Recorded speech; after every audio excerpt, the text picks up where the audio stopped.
Hi, I'm Ryan Forsberg, an engineering graduate student at California Polytechnic State University in San Luis Obispo. I recently competed in Model Mania, a computer-aided design challenge hosted by Dassault Systems, the company behind engineering software SolidWorks. The goal of this challenge is to design a part as quickly and accurately as possible using 3D Designer, a cloud-based CAD modeling platform based off of SolidWorks. There are two phases of the design, and both must be completed consecutively.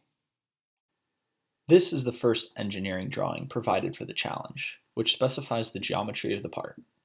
The part is symmetric about a midplane as well as a central axis. These elements of symmetry guided my design approach. This is the second engineering drawing provided for the challenge. This part is slightly different from the first, requiring a few modeling changes. Now I'll show you how I modeled these parts.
I was able to design both parts in 5 minutes. Although I didn't win the competition, I am very proud of my performance. I also learned several new tricks for improving modeling speed, such as keyboard shortcuts and focusing more on geometric relations rather than dimensions. Thanks for watching.